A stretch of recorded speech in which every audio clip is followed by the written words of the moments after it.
Hello friends, welcome to Anurag Khelia YouTube channel. और आज हम आपके लिए लेके आए न्यूज़पेपर एनालिसिस 25 सितंबर का। 25 सितंबर की जो पहली खबर है हमारी, वो लद्दाख से आई। और लद्दाख के अंदर में प्रोटेस्ट कर रहे थे सोनम वांगचुक, जो 3 इडियट्स मूवी के अंदर में जो आमिर खान का कैरेक्टर था, रेंचो का कैरेक्टर, वो उनसे कुछ प्रभावित बताया जाता है। और उनका एक सबसे बड़ा परिचय ये है कि वो इन्वायरमेंटलिस्ट है और लद्दाख की जो कल्चर है और उसके साथ साथ उसका जो इन्वायरमेंट है उसको प्रिजर्व करने के लिए यहां पर वो कई बार से 2019 से स्पेशली यहां पर प्रोटेस्ट कर रहे हैं।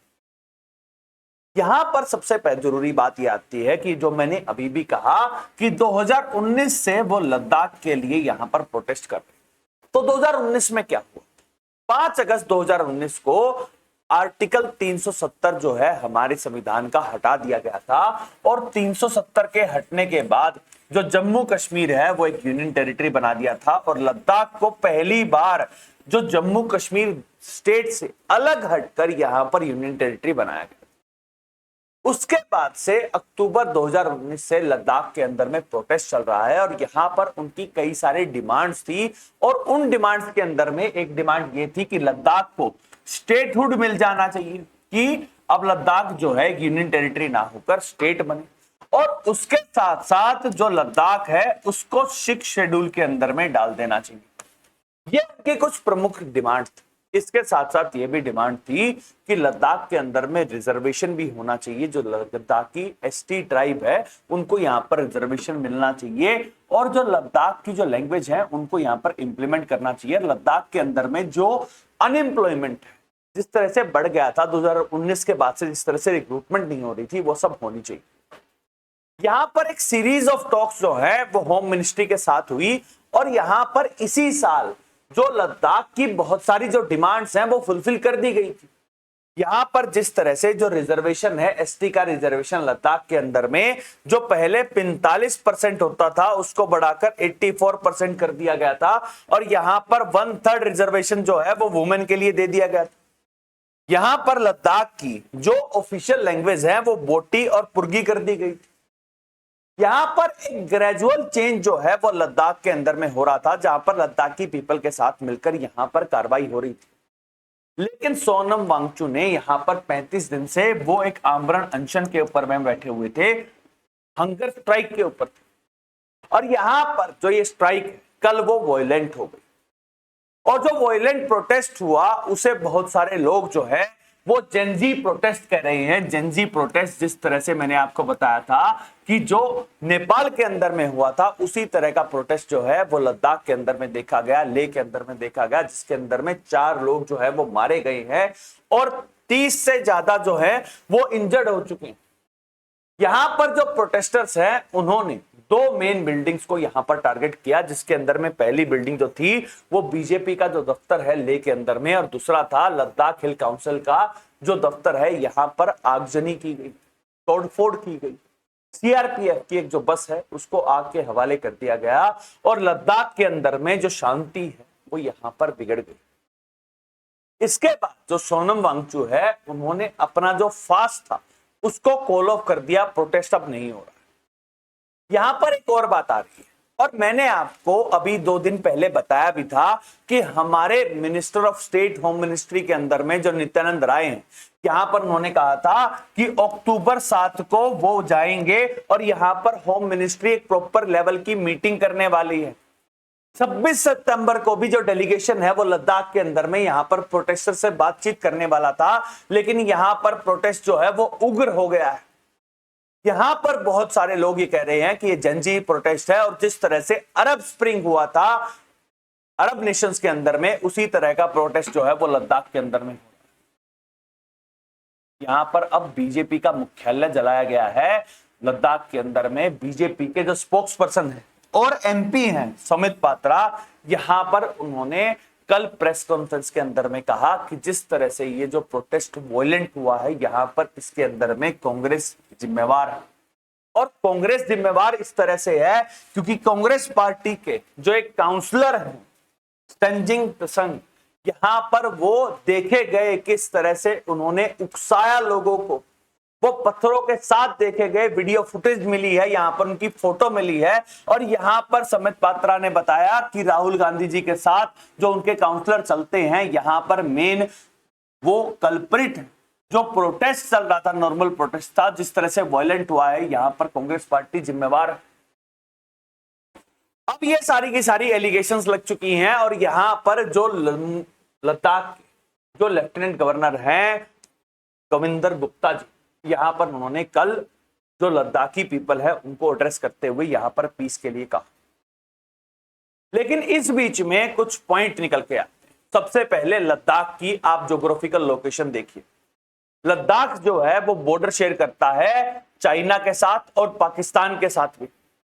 यहां पर लद्दाख के अंदर में जो कारगिल का युद्ध हुआ था वो भी लद्दाख के अंदर में ही था। सियाचिन ग्लेशियर जो है वो भी लद्दाख के अंदर में आता है। तो यहां पर इसकी बहुत ज्यादा स्ट्रेटेजिक इंपॉर्टेंस है। और स्ट्रेटेजिक इंपॉर्टेंस होने के बाद अगर ऐसी रीजन के अंदर में इस तरह का प्रोटेस्ट हो रहा है, वायलेंट प्रोटेस्ट हो रहा है, तो यहां पर अब प्रॉपर इन्वेस्टिगेशन होनी चाहिए कि क्या किसी दूसरे देश के यहां पर इंटेलिजेंस एजेंसी ने यहां पर इन्वॉल्व तो नहीं थी कि जो प्रोटेस्ट है उसको वायलेंट किया जाए।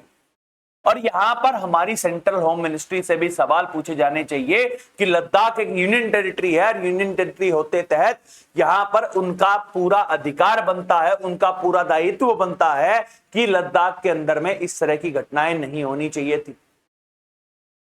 लद्दाख को दोबारा एक मणिपुर नहीं बनना चाहिए और इसके लिए कार्रवाई करनी चाहिए हमारी सरकार को।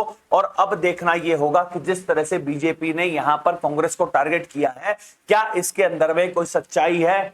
वो अपने साक्ष्य प्रस्तुत कर रहे हैं और यहां पर अब इन्वेस्टिगेशन होनी चाहिए और इन्वेस्टिगेशन के अंदर में पता लगना चाहिए कि लद्दाख के अंदर में किसी भी तरह का ऐसा उग्र प्रदर्शन ना हो।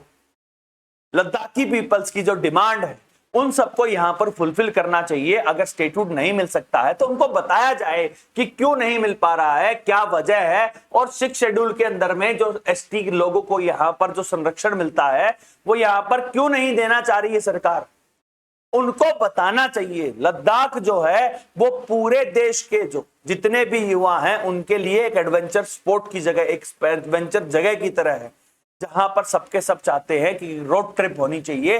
लेकिन वहां पर शांति बहाली के लिए यहां पर हमारी होम मिनिस्ट्री को पूरी तरह से काम करना चाहिए और एक प्रॉपर जांच होनी चाहिए कि जो जेनजीज प्रोटेस्ट जिस तरह से नेपाल के अंदर में हुआ था उस तरह का लद्दाख के अंदर में नहीं होना चाहिए, क्योंकि एक बहुत ही क्रिटिकल जंक्शन है। तो देश जिनके साथ हमारा कॉन्फ्लिक्ट रहा है, गलवान वैली इंसिडेंट जो है वो पिछले साल ही रिजॉल्व हुआ है। पाकिस्तान के साथ ऑपरेशन सिंदूर जो है वो अभी ऑन होल्ड रख रखा है। तो यहां पर लद्दाख की इंपॉर्टेंस बहुत ज्यादा है और इसीलिए यहां पर होम मिनिस्ट्री को अब प्रॉपर जांच करनी चाहिए और कांग्रेस पार्टी को भी यहां पर जवाब देना चाहिए। इससे रिलेटेड जो भी डेवलपमेंट होगी वो हम आपके लिए आएंगे। अब हम चलते हैं नेक्स्ट न्यूज की तरफ। जो नेक्स्ट न्यूज है वो इंडिया की विदेश नीति से रिलेटेड। हमारे जो विदेश मंत्री एस जयशंकर जी हैं वो संयुक्त राष्ट्र यूनाइटेड नेशन की जो जनरल असेंबली की मीटिंग होने वाली है उसके अंदर में इंडिया का रिप्रेजेंटेशन कर रहे हैं और 26 सितंबर को वो इंडिया की बात जो है वो संयुक्त राष्ट्र के अंदर में रखेंगे। इसी बीच में जो एस जयशंकर जी हैं उन्होंने ग्लोबल साउथ के जो नेता हैं उनसे यहां पर मुलाकात की और उन्होंने कहा कि पूरे ग्लोबल साउथ को यहां पर साथ में मिलकर काम करना चाहिए। यहां पर एक टर्म आ रही है कि ग्लोबल साउथ क्या है। ग्लोबल साउथ और ग्लोबल नॉर्थ क्या है कि अगर हम ये पूरा का पूरा वर्ल्ड मैप मानते और यहां पर कनाडा और यूएसए को छोड़ दे और उसके बाद यूरोप और यूरोप के साथ साथ एशिया के अंदर में रशिया को हटा दे और जो ऑस्ट्रेलिया को हटा दे, तो ये है ग्लोबल नॉर्थ। उसके अलावा का पूरा जो हमारा धरती है जिसके अंदर में अफ्रीका आता है, लैटिन अमेरिका आता है, नॉर्थ अमेरिका के भी कुछ कंट्रीज जैसे कि मेक्सिको आती है, ये सब जो कंट्रीज आती हैं ये सब ग्लोबल नॉर्थ के अंदर में है। यहाँ पर इंडिया, चाइना के साथ साथ मिडल ईस्ट, ये सब रीजन जो है ये ग्लोबल साउथ के अंदर में आता है। और इंडिया जो है वो हमेशा से ग्लोबल साउथ का एक लीडर के तौर पर उभर कर आया है। यहां पर एस जयशंकर जी ने कहा कि जिस तरह से ये जो डिवाइड हो रखा है ग्लोबल नॉर्थ का और ग्लोबल साउथ का, यहां पर अगर ग्लोबल साउथ को डेवलपमेंट करना है तो वहां पर एक साथ आकर हमें कंपीट करना पड़ेगा और हमें यहां पर एक दूसरे के साथ मिलकर काम करना चाहिए।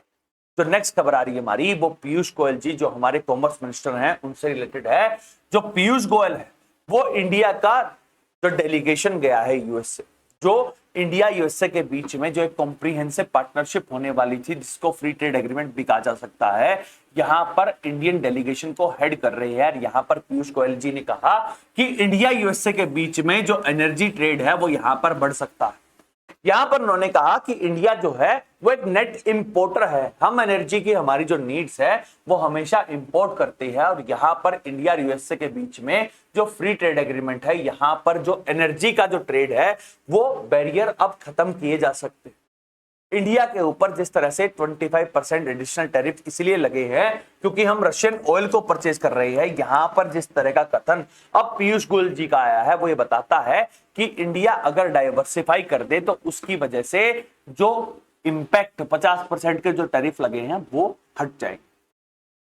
जो नेक्स्ट खबर आ रही है हमारी वो भी इंडिया से रिलेटेड है, जहां पर व्लादिमीर जेलेंस्की जो यूक्रेन के राष्ट्रपति हैं, यहां पर उन्होंने कहा कि इंडिया जो है वो यूक्रेन के साथ है और यहां पर उन्होंने यूएसए और ईयू को अर्ज किया है कि आप अगर इंडिया के साथ अच्छे रिश्ते रखते हैं तो रशिया यूक्रेन कॉन्फ्लिक्ट के अंदर में इंडिया जो है, जो इस समय तक रशियन वॉर को रशियन ऑयल परचेज करने की वजह से जो फंड कर रहा है यहां पर उसको बंद कर सकता है। यहां पर जिस तरह से डोनाल्ड ट्रंप ने 25% टैरिफ इंडिया के ऊपर लगाए हैं क्योंकि हम रशियन ऑयल परचेज करते हैं, यहां पर उन्होंने अर्ज किया है कि अगर डोनाल्ड ट्रंप इंडिया के साथ अच्छे रिश्ते रखते हैं तो इंडिया जो है वो रशियन ऑयल परचेज करना बंद भी कर सकता है। यहां पर उन्होंने कहा कि चाइना भी है वो रशियन ऑयल को परचेज करता है, लेकिन यहां पर इंडिया और चाइना अगर साथ में मिलकर रशियन ऑयल को परचेज करना बंद कर देते हैं तो उसकी वजह से जो रशिया यूक्रेन कॉन्फ्लिक्ट है वो रिजॉल्व हो सकता है।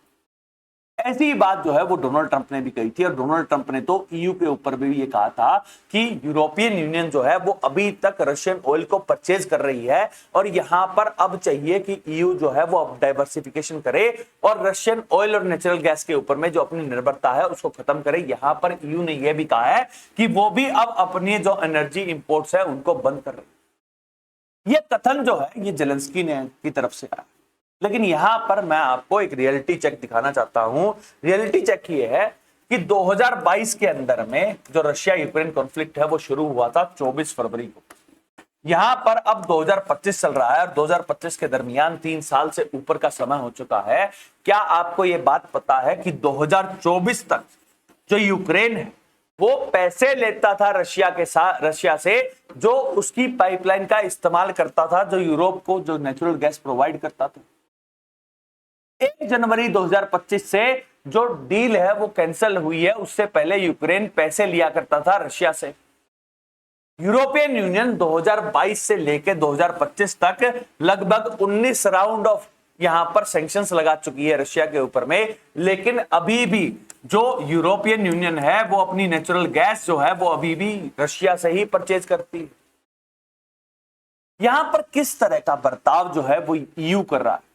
अमेरिका को ही लेके देखिए कि अमेरिका के अंदर में ही पता चला है कि अमेरिका अभी भी यूरेनियम, पैलेडियम और यहां तक कि कुछ सेमीकंडक्टर और जो एयरक्राफ्ट के पार्ट है वो अभी भी रशिया से परचेज करता है। यहां पर ईयू, यूक्रेन, यूएसए हमको कह रहे हैं कि हमें रशियन ऑयल को परचेज नहीं करना चाहिए, लेकिन आप खुद रशिया के साथ जिस तरह की डीलिंग कर रहे हैं यहां पर आपको पहले अपनी जो बिजनेस डील्स हैं उनको रोक देना चाहिए और उसके बाद ये लेक्चर देना चाहिए कि इंडिया जो है वो रशियन ऑयल को परचेज ना करे।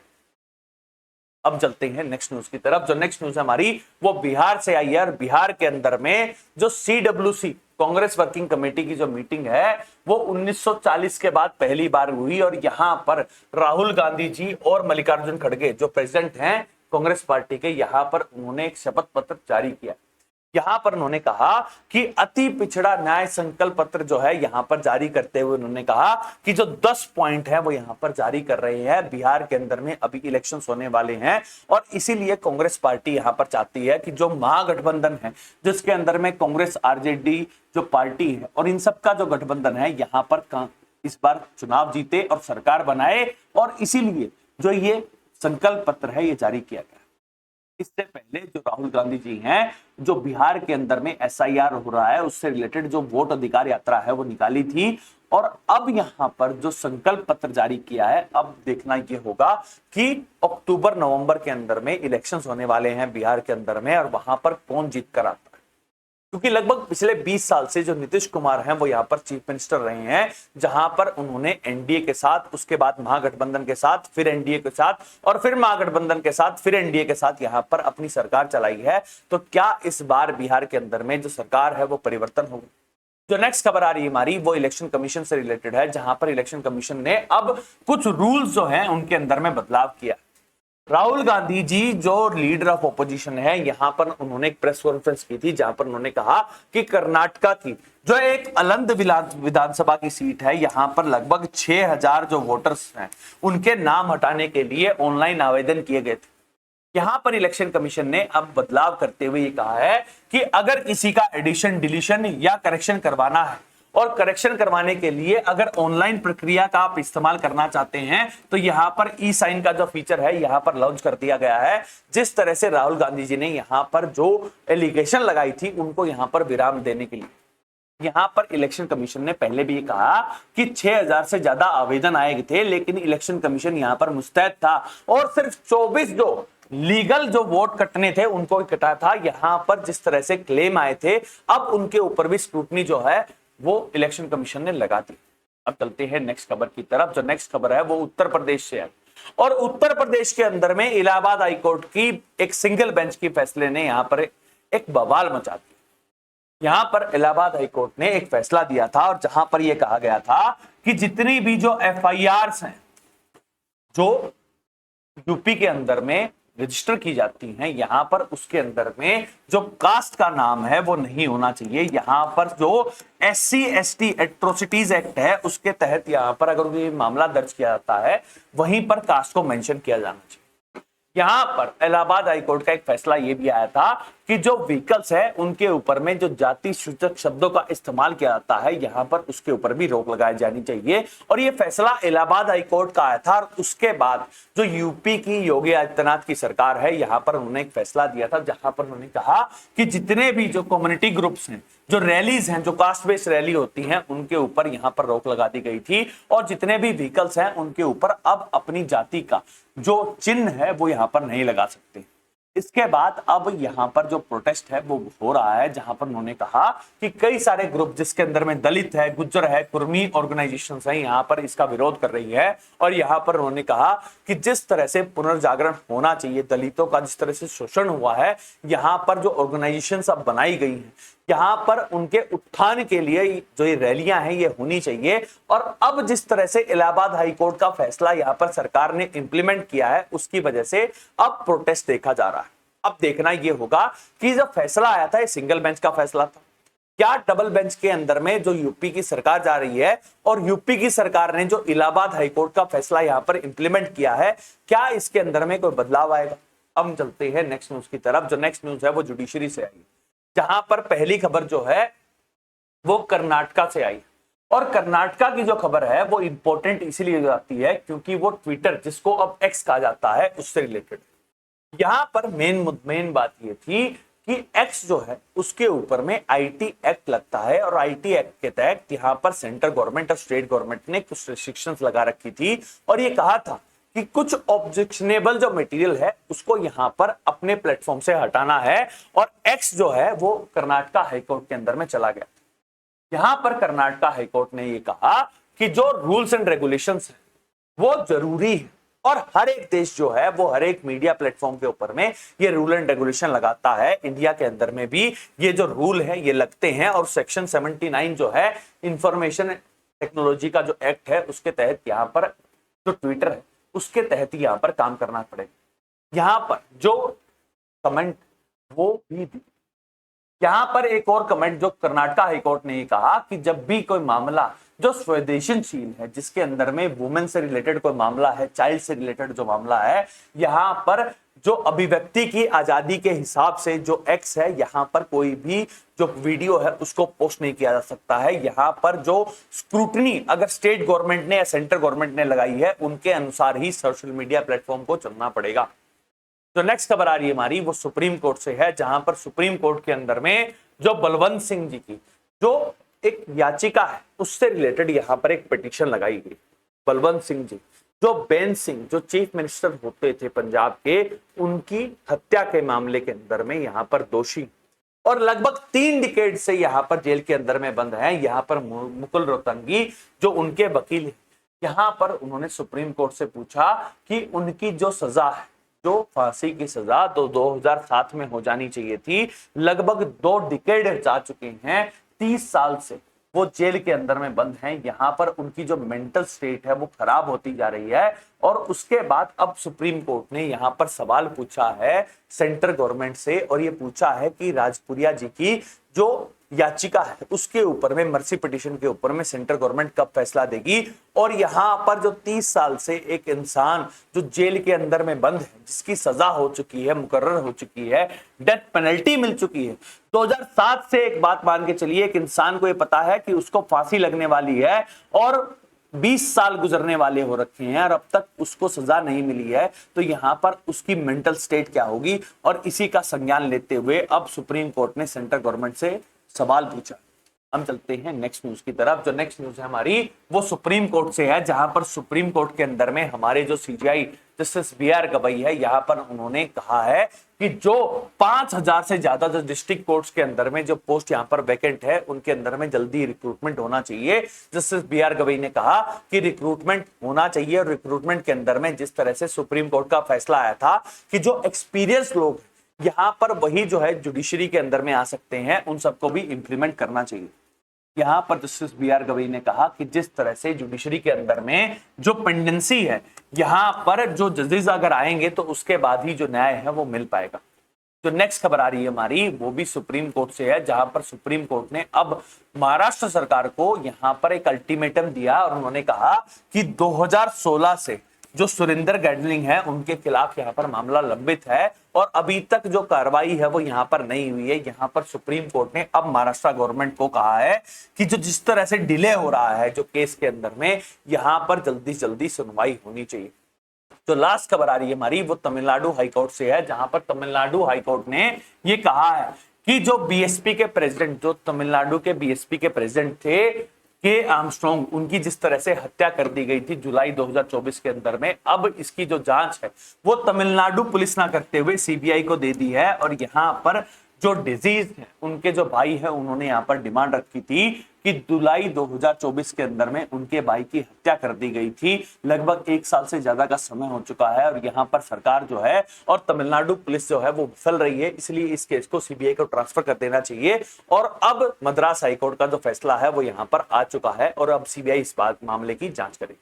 हम चलते हैं नेक्स्ट न्यूज की तरफ। जो नेक्स्ट न्यूज है वो मेडिकल सीट से रिलेटेड है, जहां पर अब सेंट्रल गवर्नमेंट ने जो मेडिकल सीट्स के अंदर में जो इजाफा है वो कर दिया और इस सेशन से जो मेडिकल सीट्स है उनके अंदर में बढ़कर सीट्स आएगी और अब 5000 जो पोस्ट ग्रेजुएट सीट्स और 5000 ही अंडर ग्रेजुएट सीट्स जो हैं वो बढ़ जाएंगी। यहां पर ये देखा गया है कि पिछले 1 डिकेड के अंदर में लगभग 70,000 जो मेडिकल सीट्स हैं वो बढ़ चुकी है, जहां पर 2017-18 के अंदर में 67,000 जो पोस्ट होती थी, अब 2025-26 के अंदर में 1,23,700 मेडिकल सीट्स हो गई है। और यहां पर जो सरकार है वो चाहती है कि जो स्टेम है, जो स्टेम के अंदर में साइंस और टेक्नोलॉजी से रिलेटेड और जो मेडिकल क्षेत्र के अंदर में जो लोग हैं वो ज्यादा से ज्यादा इंप्लीमेंट करें। और यहां पर जो सीट्स बढ़ाई जा रही हैं वो इसलिए बढ़ाई जा रही हैं ताकि इंडिया का जो हेल्थ इंफ्रास्ट्रक्चर है वो मजबूत।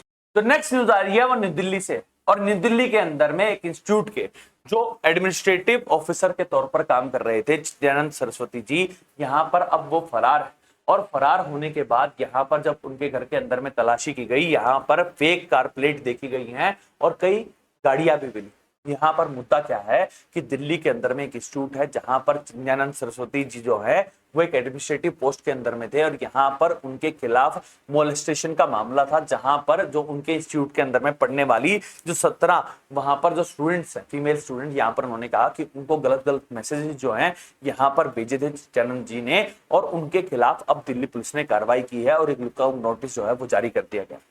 तो नेक्स्ट खबर आ रही है हमारी वो कतर से है, जहां पर कतर के अंदर में अब जो यूपीआई है वो इनेबल कर दिया गया है और कतर के अंदर में जो ड्यूटी फ्री है वहां पर पहली जो QR कोड है वो इंप्लीमेंट कर दिया गया। जो नेक्स्ट खबर है वो राजस्थान से है, जहां पर राजस्थान के जो चीफ मिनिस्टर हैं भजनलाल शर्मा, यहाँ पर उन्होंने जो प्रवासी भारतीय दिवस है, जिस तरह से हम बनाते हैं जनवरी के 9 तारीख को, इसी तर्ज पर अब राजस्थान के अंदर में राजस्थानी प्रवासी दिवस जो है वो मनाया जाएगा और उसका लोगो जो है वो अनावरण कर दिया गया है और 10 दिसंबर को इस दिन के तौर पर मनाया जाएगा। जो नेक्स्ट खबर आ रही है हमारी वो महाराष्ट्र से। महाराष्ट्र के अंदर में डॉक्टर जादव की एक कमेटी बनाई गई थी और यहाँ पर जो 3 लैंग्वेज का जो फॉर्मूला जिस तरह से न्यू एजुकेशन पॉलिसी के अंदर में बनाया गया है, डॉक्टर जादव की कमेटी जो है वो जुलाई के महीने में बनाई गई थी। लेकिन इससे पहले जो एक कमेटी, लैंग्वेज की कमेटी बनी हुई थी, जिसके अंदर में 29 मेंबर थे, जो डॉक्टर देशमुख जिसकी अध्यक्षता कर रहे थे। यहाँ पर अब डॉक्टर देशमुख ने कहा कि हमारी एक कमेटी बनी हुई थी और यहाँ पर डॉक्टर जादव की जो कमेटी बनाई गई है वो गलत है और इसके साथ साथ अब जो लैंग्वेज से रिलेटेड जो कंसल्टेशन है वो यहाँ पर नहीं हुआ है और इसी के साथ अब महाराष्ट्र के अंदर में जो 3 लैंग्वेज फॉर्मूला है वो अब गरमाता जा रहा है। अब चलते हैं नेक्स्ट न्यूज की तरफ। जो नेक्स्ट न्यूज है वो हमारे चीफ ऑफ डिफेंस स्टाफ से रिलेटेड है। चीफ ऑफ डिफेंस स्टाफ जो है वो 2019 के अंदर में हुआ था, जब हमारे जो जनरल बिपिन रावत जी है उनको CDS के तौर पर नियुक्त किया गया था। उसके बाद जो बिपिन रावत जी हैं उनकी दुर्घटना में मृत्यु हो गई थी और उसके बाद जो CDS बनाए गए थे वो थे जनरल अनिल चौहान जी। यहाँ पर अनिल चौहान जी को अब एक्सटेंशन मिल गया है, जहां पर वो 30 मई 2026 तक जो CDS के पद पर रहने वाले हैं। यहाँ पर CDS का पद जो है उसके अंदर में जो अपर एज लिमिट है वो 65 ईयर्स की है और जो अनिल चौहान जी है वो 30 मई को यहाँ पर 65 साल के हो जाएगी। जो लास्ट खबर आ रही है हमारी वो इलेक्शन से रिलेटेड है, जहां पर जम्मू कश्मीर की जो 4 राज्यसभा की सीट्स हैं जो वैकेंट थी पिछले 4 साल से, अब यहाँ पर फाइनली इलेक्शन होने वाला है और इलेक्शन का जो रिजल्ट है वो अक्टूबर 24 तारीख को मिल जाएगा। यहाँ पर पंजाब की जो एक राज्यसभा की सीट है यहाँ पर उसके अंदर भी इलेक्शन होगा।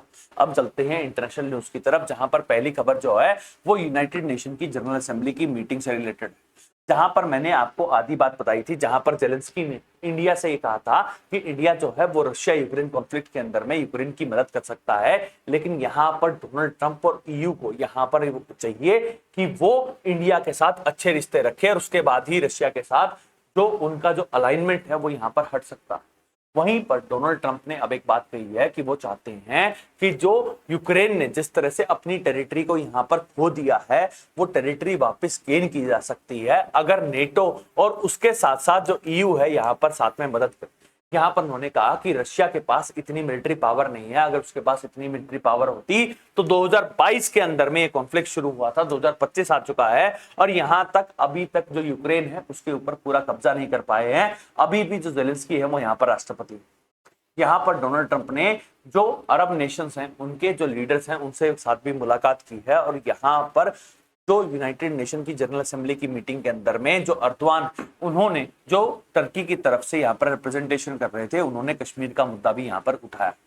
अब हम चलते हैं नेक्स्ट न्यूज की तरफ। जो नेक्स्ट न्यूज है वो इटली से आई है, जहां पर इटली ने जो गाजा के अंदर में एक एड जा रही है, यहाँ पर ड्रोन अटैक हुआ था इजरायली फोर्सेस के द्वारा।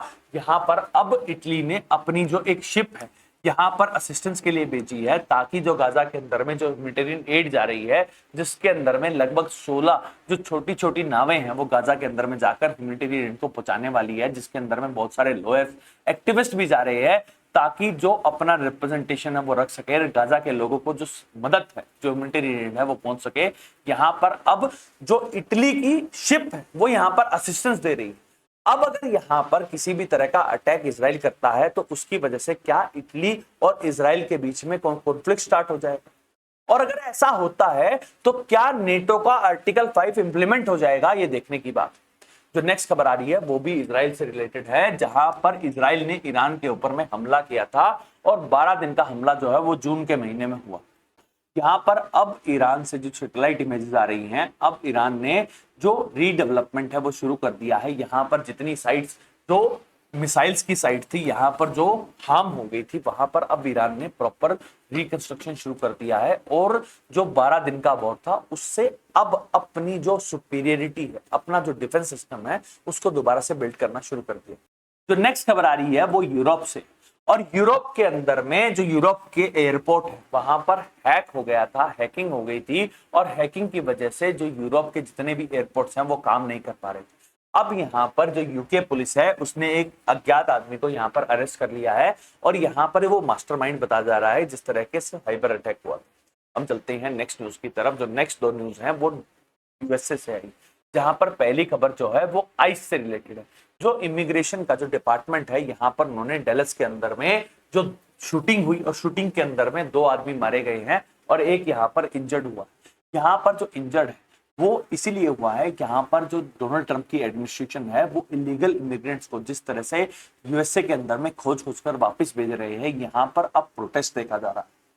जो लास्ट खबर आ रही है हमारी वो जिम्मी कार्नर जो एक कॉमेडियन है और उनका शो चलता था और जिस तरह से चार्ल्स के जो एक मारे गए थे यहाँ पर उनके खिलाफ एक कमेंट किया था और उसके बाद जो जिम्मी कार्नर का जो शो है वो एबीसी से हटा दिया गया था। अब यहाँ पर उनको डेथ थ्रेट मिली।